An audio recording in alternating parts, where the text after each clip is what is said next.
Well, interest rates went up today, only marginally, by 25 basis points, but it does mean something if you own a home or are in other debt. To discuss, we're joined by FNB property strategist John Loos. Great to have you with us, John. Thanks, Francis. What does it mean? Can you give me one scenario if you do own a home? Well, I think firstly one must look at the signals that are provided and not just the actual hike. The actual hike doesn't mean an awful lot. It's directly 25 basis points up.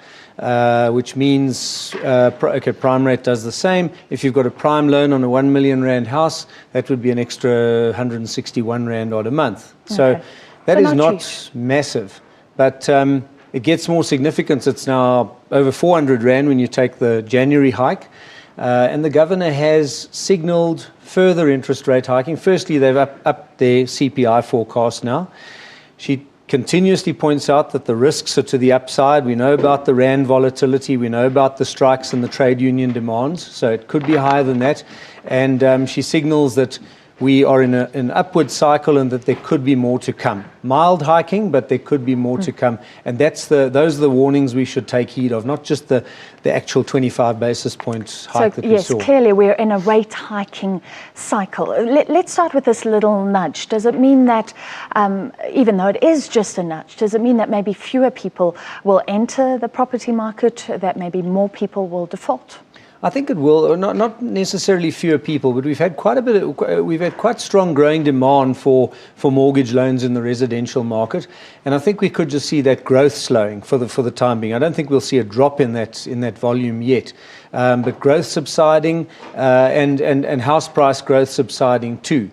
Primary residential demand will probably carry on fairly strongly for the time being, but what I think the stupidity will keep out of the market. In other words, large-scale speculative activity, and then also non-essential buying, the buy-to-lets, the holiday property, and so on. I think people will continue to tread cautiously there, which is not altogether a bad thing. So it'll stay, I think, by and large, a rational market, which I like. I was going to ask, what is the state of our property market? It's pretty good. It's been a very solid market, but without any bubbly sort of activity. Our last house price index growth rate for June was 7.8%. That's slightly positive in real terms, which points to a very well-balanced market. Not increasing stock constraints according to the estate agents. So a very solid market. But yeah, I would expect that the signals provided by the Reserve Bank and some cost increase on the debt should just slow the pace of improvement down now. Well, let's talk just generally economically. Do you think today's decision was the right decision? The bank, the MPC, was not unanimous, which they often are. I believe one person was pushing for an even bigger increase of 0.5%, which many economists said that we needed. Well, I think rates do need to go significantly higher. For the reason we've got this gaping current account deficit, which means we've got a big savings shortage.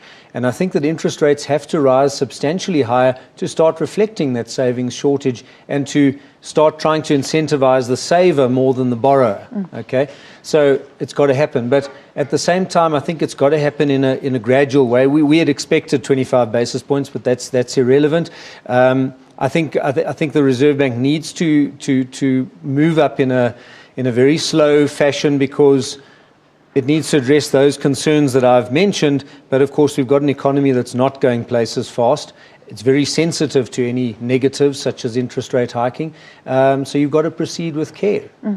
You're right about incentivizing savings, and it's often said that we forget about the people living off pensions, for instance, or people with saved money trying to live off that. They suffer when interest rates are low, although the rest of us in debt enjoy those times. So it needs to be a balance. No, it is. I mean, one of the big constraints on long-term economic growth and job creation is a lack of savings.